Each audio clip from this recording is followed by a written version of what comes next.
Hello aspirants, welcome to Sahil updates. Sahil updates में आप सभी का एक बार फिर से स्वागत है।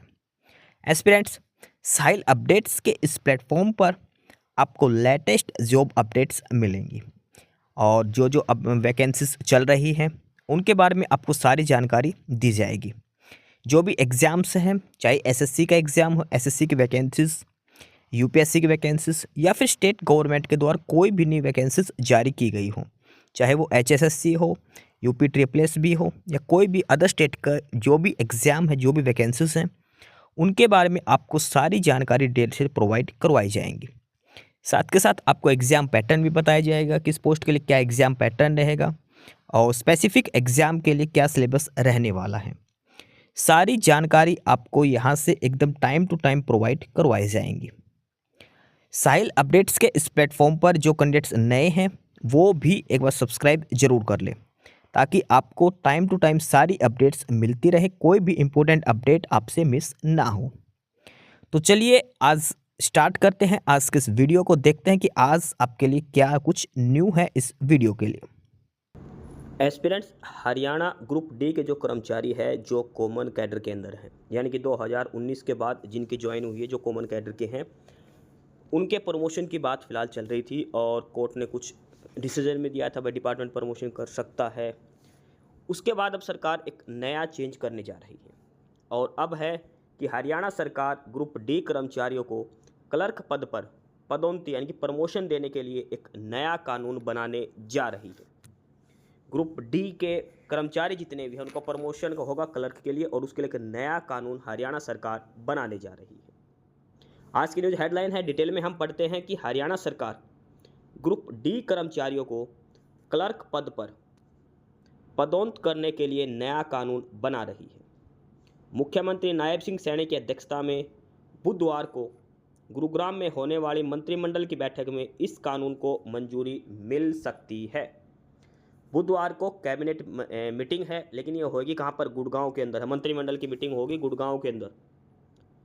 इसमें इस कानून को मान्यता मिल सकती है क्लर्क पद की जो प्रमोशन है उसके लिए। यह कानून बनाने के लिए विधेयक का मसौदा तैयार किया गया है। ठीक है, नया विधेयक है और इस विधेयक का क्या नाम है, इस बिल का क्या नाम है? ये है हरियाणा लिपिकीय सेवा यानी कि क्लैरिकल सेवाएं जो हैं, भर्ती और सेवा शर्तें विधेयक 2026। मुख्य सचिव कार्यालय की तरफ से यह विधेयक काफ़ी समय से तैयार किया जा रहा था। ठीक है, उसके बाद क्या है, इसमें इसे एलआर के पास भेजा गया था। चीफ सेक्रेटरी ऑफिस से तैयार किया गया, फिर एलआर के अप्रूवल के लिए भेजा गया था। मुख्यमंत्री नायब सिंह सैनी के नेतृत्व में चल रही हरियाणा सरकार पदोन्नति में समान अवसर सुनिश्चित करना चाहती है। यानी कि हेडक्वार्टर में प्रमोशन जल्दी होता, फील्ड में लेट होता प्रमोशन। इस वजह से सरकार चाह रही है कि सभी का बराबर प्रमोशन हो, कॉमन कैडर से हो। इसी बिहाफ पर इन्होंने क्लैरिकल बिल बनाया है।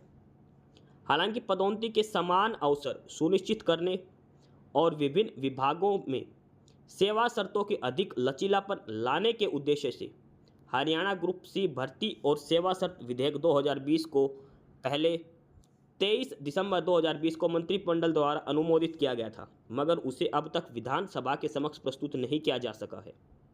इसी बीच अधिकांश कॉमन कैडर ग्रुप डी कर्मचारियों ने 5 साल की भी सर्विस पूरी कर ली है और वे क्लर्क के पद पर पदोन्नति के लिए पात्र हो गए हैं। देखो, ध्यान रखना, ये जो क्लैरिकल कैडर जो बिल आया है ये स्पेशल उन कैंडिडेट्स के लिए है जो 2026 के बाद से क्लर्क लगेंगे या फिर जो कॉमन कैडर ग्रुप डी के अंदर जो कर्मचारी जो प्रमोट होकर क्लर्क बनेंगे उनके लिए ये बिल आएगा। पुरानी भर्तियों पर किसी पर कोई असर नहीं पड़ेगा, वो अपने अपने डिपार्टमेंट के हिसाब से ही प्रमोट होंगे जो ग्रुप सी के हैं वो क्लर्क वाले। लेकिन ग्रुप डी का जो कॉमन कैडर कैंडिडेट है वो इसी बिल में शामिल होगा।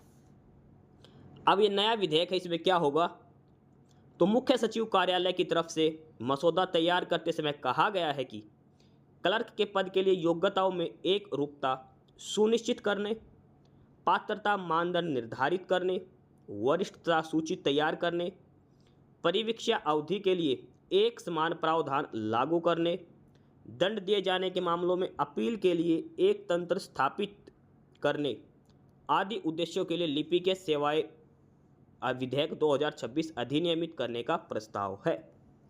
यानी कि सभी डिपार्टमेंट में जितनी भी क्लरिकल कैडर की जो पोस्ट होंगी क्लर्क वाली, सभी का एक साथ प्रमोशन होगा, एक ही पेपर होता है, एक ही सीनियरिटी लिस्ट बनेगी, सारी चीज़ कॉमन रहेगी उसमें।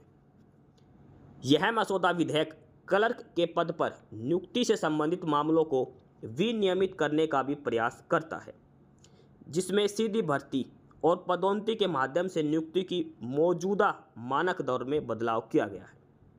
यानी कि जो क्लर्क की जो पोस्ट थी उसमें बदलाव किया गया है, भर्ती का, डायरेक्ट भर्ती का और प्रमोशन वाले का। पहले जो डायरेक्ट भर्ती होती थी, जितनी पोस्ट थी उसमें से 80% डायरेक्ट भर्ती होती थी। मान लो क्लर्क की 100 पोस्ट खाली है, तो 100 में से पहले क्या होता था, 80 जो पोस्ट है वो पेपर से भरते थे, डायरेक्ट क्लर्क लगते थे, और 20 पोस्ट है वो प्रमोशन से भरती थी क्लर्क की। अब इसको 80 से घटाकर 50 कर दिया गया। यानी कि अगर क्लर्क की 100 पोस्ट खाली है, अब आज की बात करें, अगर क्लर्क की 100 पोस्ट खाली है तो उसमें से 50 पोस्ट हैं वो पेपर से भरी जाएगी, सीटी से, और 45 वो प्रमोट होंगे। देखो 20% से बढ़ाकर 45% ये प्रमोशन का काम किया है। देखो 100 पोस्ट खाली है तो 50 पोस्ट तो भरी जाएगी पेपर से, सीटी के माध्यम से, और 45 पोस्ट भरी जाएगी प्रमोशन से, कॉमन कैडर वाले जो भी हैं उनसे।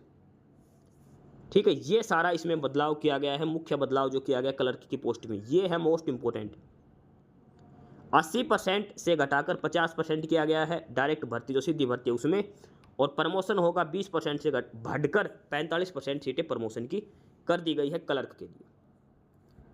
ठीक है, इससे पूर्व हरियाणा ग्रुप सी भर्ती और सेवा शर्त विधेयक 2020 नामक मसौदा विधेयक को क्लर्क के विभिन्न लिपिकीय पदों के लिए मंत्रिमंडल के सामने प्रस्तुत किया था, परंतु अब इसे केवल क्लर्क के पदों पर हरियाणा लिपिकीय सेवाएं भर्ती और सेवा शर्तें विधेयक 2026 शीर्षक के साथ तैयार किया गया है। कहने का मतलब है कि जो ग्रुप डी कर्मचारी कॉमन कैडर के तहत हैं, उनका प्रमोशन अब ये नया क्लरिकल कैडर का जो बिल बनेगा उसके तहत किया जाएगा, और ये स्पेशल क्लर्क की पोस्ट के लिए ही होगा, बाकी दूसरी पोस्ट इसमें शामिल नहीं है। पहले ये था हरियाणा ग्रुप सी का विधेयक, लेकिन इसको बाद में बदलकर अब क्लरिकल कैडर का विधेयक इसको बना दिया, हरियाणा लिपिकीय सेवाएं विधेयक इसका नाम दिया गया है। तो जो भी कर्मचारी अब आगे से क्लर्क की पोस्ट पर लगेगा 2026 के बाद के, वो भी इसके अंदर शामिल होगा। और खासकर जो कॉमन कैडर के जो कैंडिडेट हैं, ग्रुप डी के जो कॉमन कैडर के कैंडिडेट 2019 वाले जो भर्ती है उसके बाद से, वो भी शामिल है इसके अंदर, उन सभी का प्रमोशन भी इसी के तहत होगा। इसमें फ़ायदा क्या किया गया है कि पहले 80% पोस्ट हैं वो डायरेक्ट भरते थे और 20% प्रमोशन से, अब क्या कर दिया, डायरेक्ट भर्ती 50% कर दी और प्रमोशन वाली 45% कर दी गई है बढ़ाकर। ठीक है, ये सारा इसमें चेंजमेंट किया गया है। आज बुधवार है, आज मीटिंग होगी कैबिनेट की गुड़गांव के अंदर, और वहाँ पर अगर इसको अप्रूवल मिलती है तो ये आने वाले दिनों में ये लागू करके सभी ग्रुप डी कर्मचारियों को प्रमोशन किया जा सकता, जितनी पोस्ट वैकेंट है उसके बेसिस पर। तो ये आज की मुख्य हेडलाइन थी ग्रुप डी कर्मचारियों के लिए क्लर्क की पोस्ट पर प्रमोशन के रिगार्डिंग। बाकी जो नई सूचना आएगी आज की कैबिनेट के बारे में, उसके बाद आपको सारा डिटेल में दोबारा से बता दिया जाएगा। एस्पिरेंट्स, यही सारी इन्फॉर्मेशंस थी आपके लिए आज की इस वीडियो के अंदर, और जो इन्फॉर्मेशन आपको प्रोवाइड करवाई गई है उसके रिगार्डिंग आपको कोई भी क्वेरी हो, किसी भी कोई प्रकार का कोई डाउट हो, तो आप नीचे कमेंट बॉक्स में कमेंट करके हमसे पूछ सकते हैं। बाकी नई अपडेट्स के लिए और नई इन्फॉर्मेशंस के लिए आप हमारे चैनल साहिल अपडेट्स को सब्सक्राइब जरूर कर लें, ताकि आपको सारी अपडेट्स मिलती रहें। फिलहाल यही था आज के इस वीडियो में।